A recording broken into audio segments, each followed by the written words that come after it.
obstetric causes like pulmonary embolism, ARDS, and cardiac disease.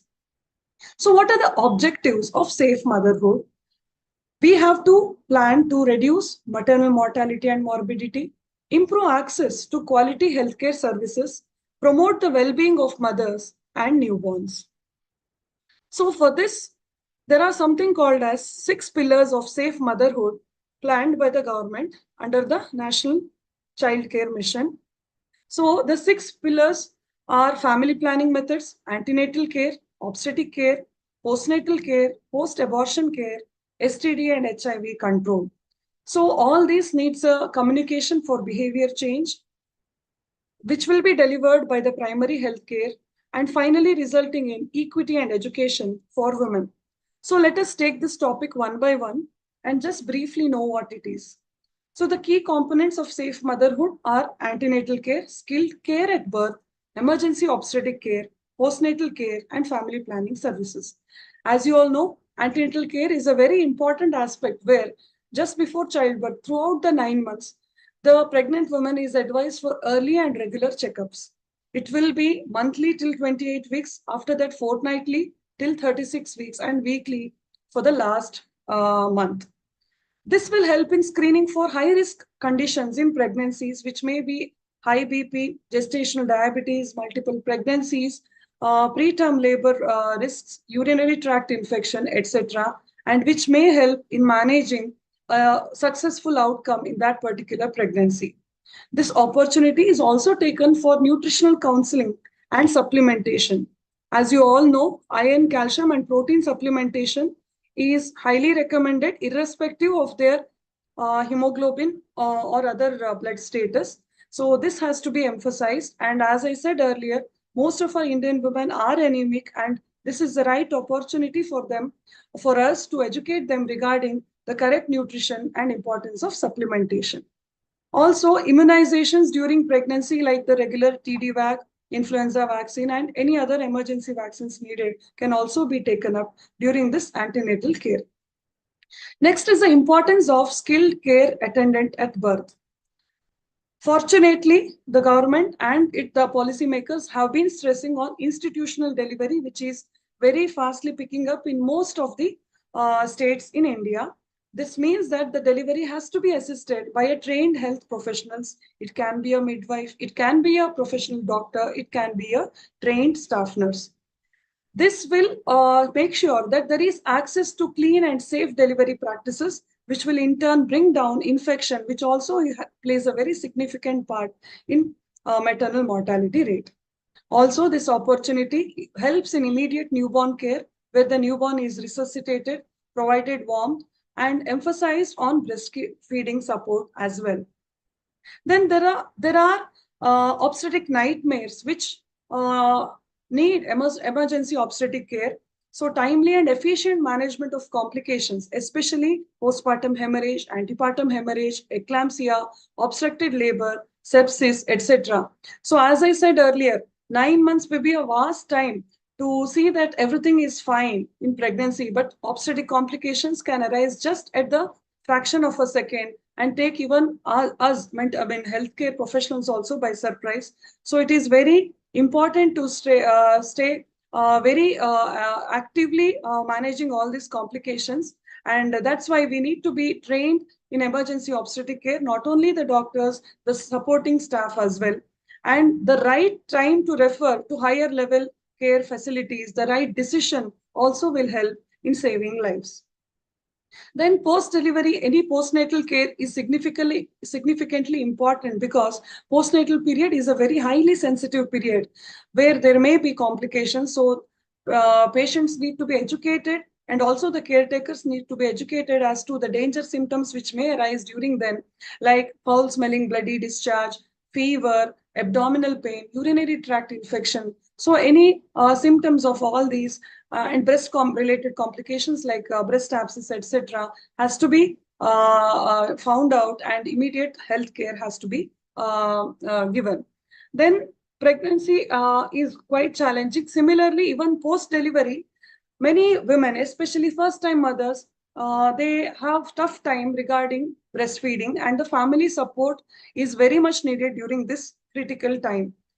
So a first-time mother struggles with breastfeeding to the extent that she can go into postpartum blues or postpartum depression.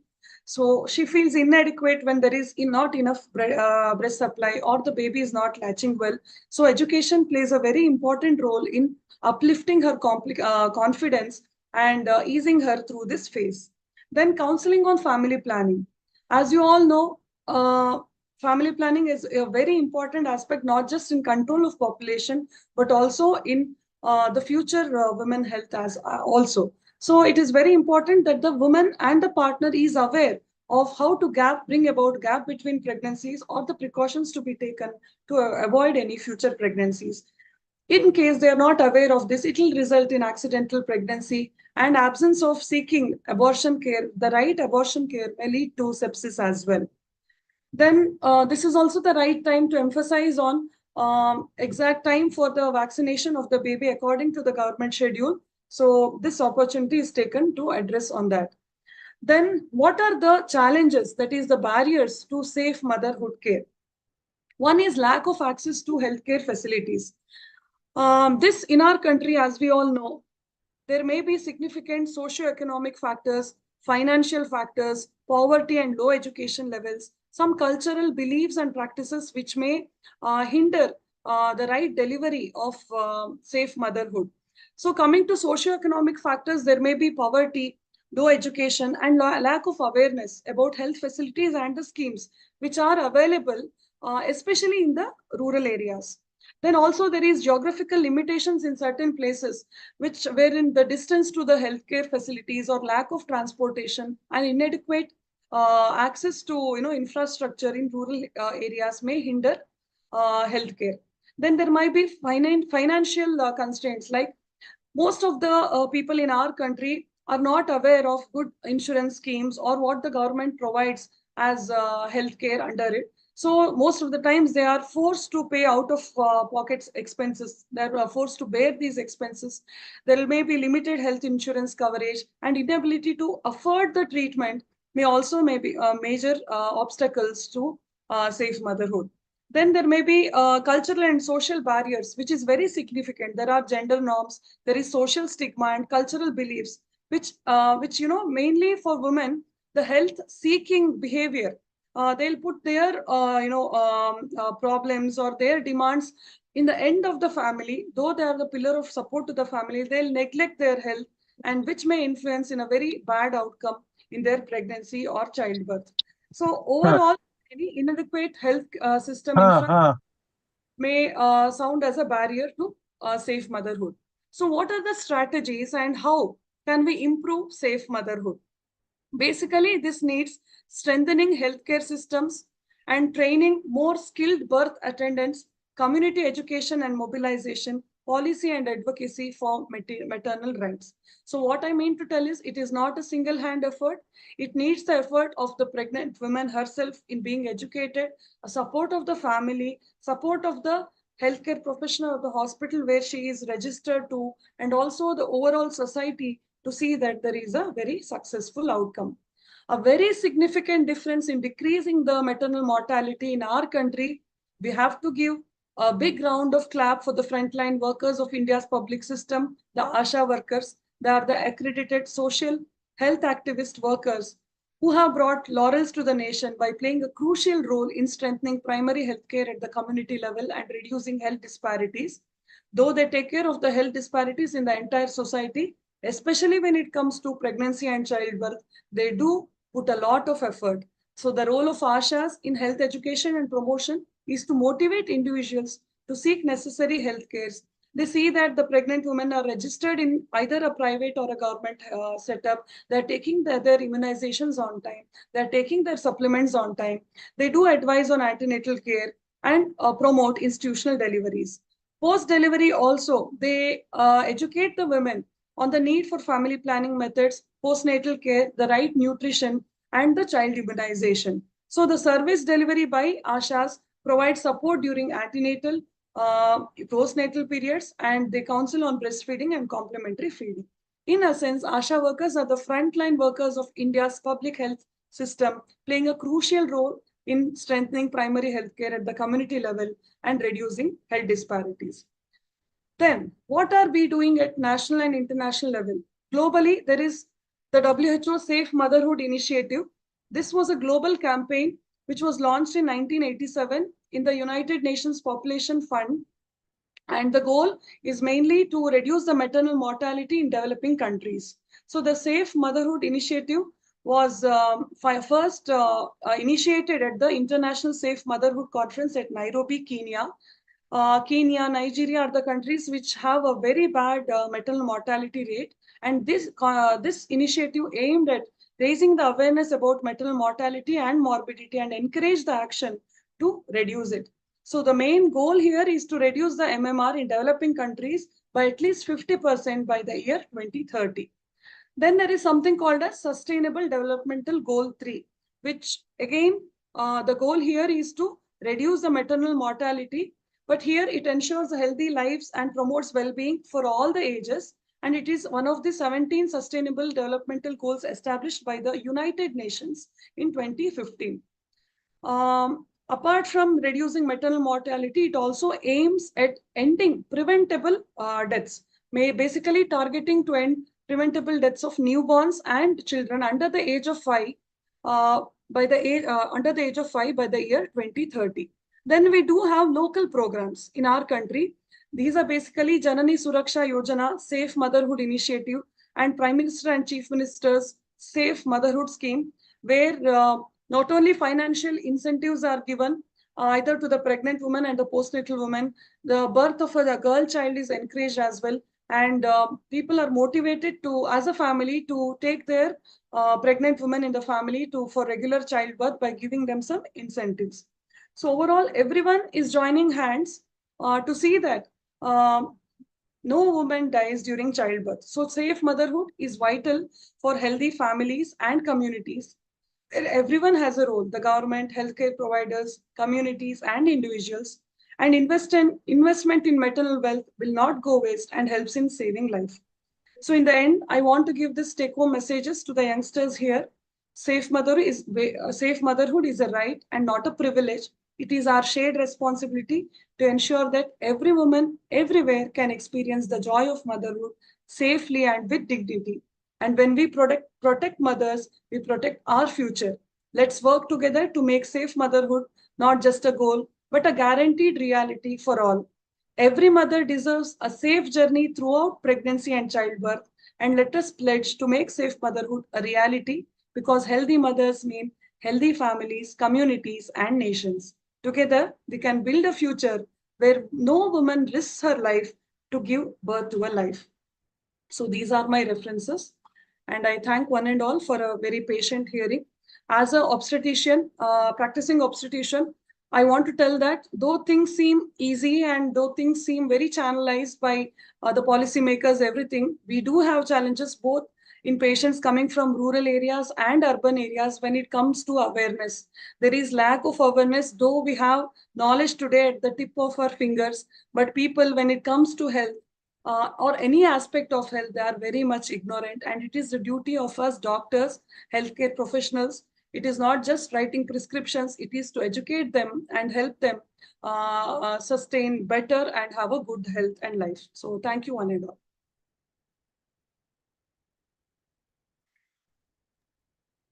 Thank you, ma'am. I request participants to keep their questions in chat box.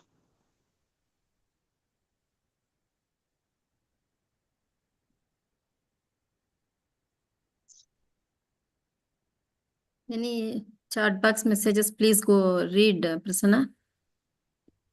Yes, ma'am. Any messages in the chat box?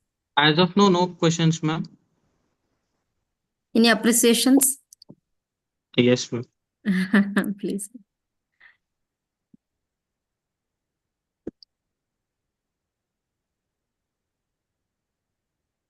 Can you see?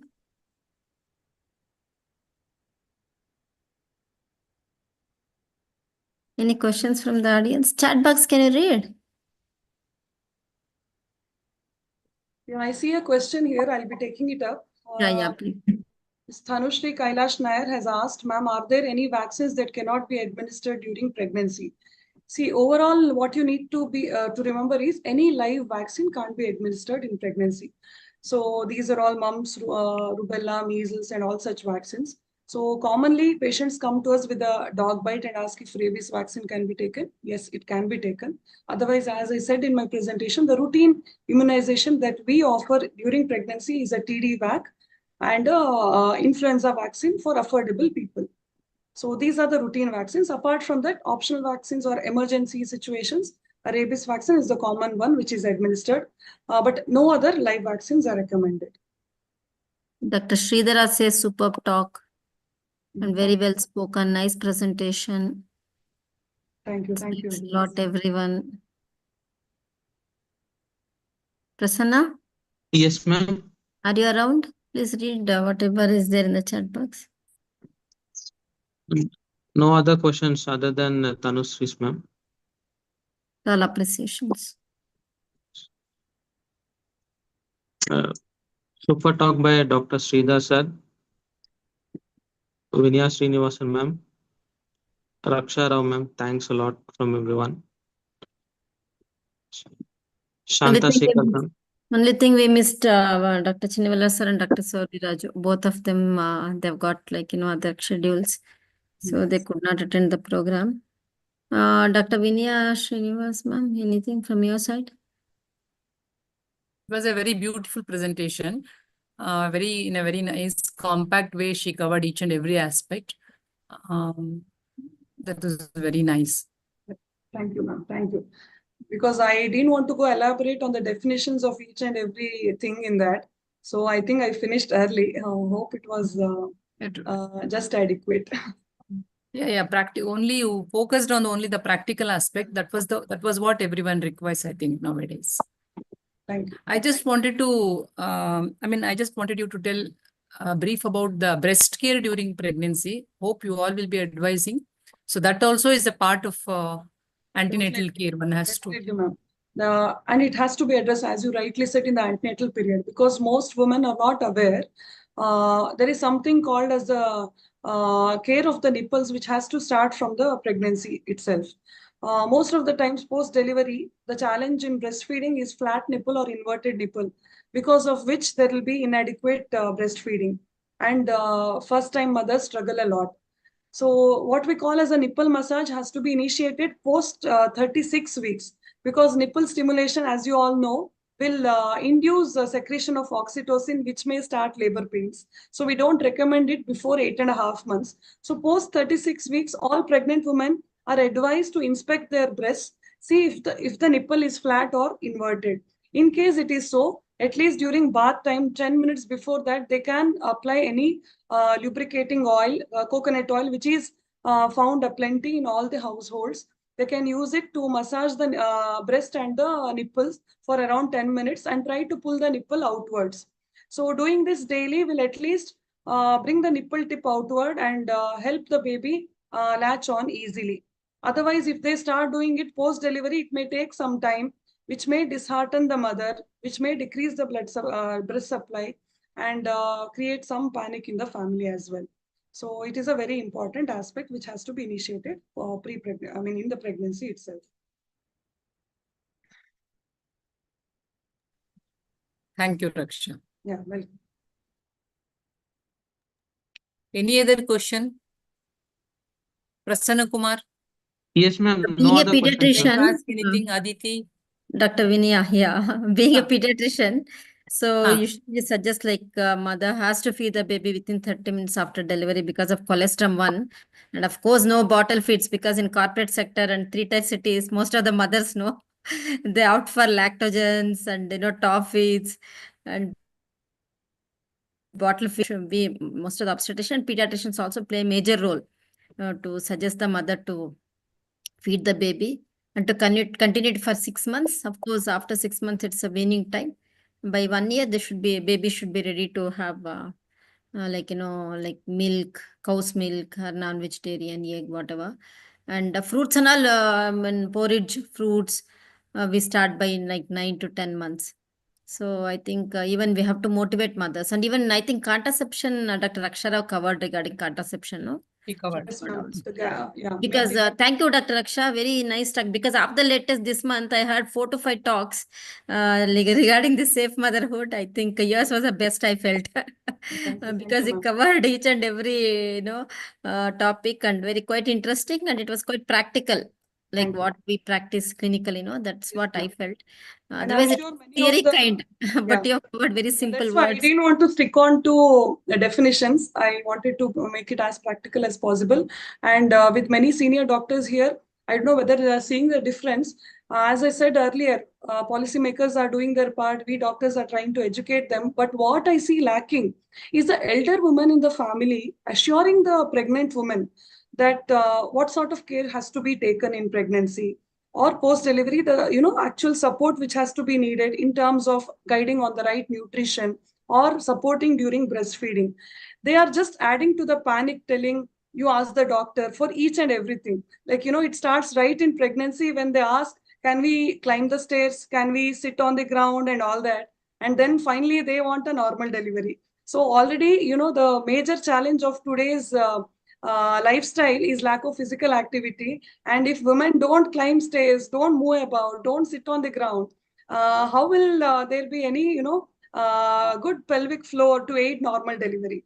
So the elder women in the family should guide them and tell them that how much they were working earlier, how much physical activity was part of the household activities, like, bending and mopping the floor, sweeping, washing clothes and all that, which is very much lacking.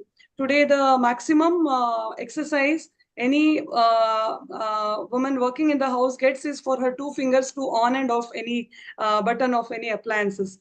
So it is very important for elder women to encourage physical activity in the pregnant woman in the family and not dependent on doctors and come and sit in front of us and ask, can she do that? Can she do this? And all as a prescription, they need everything. So that is lacking is what I feel.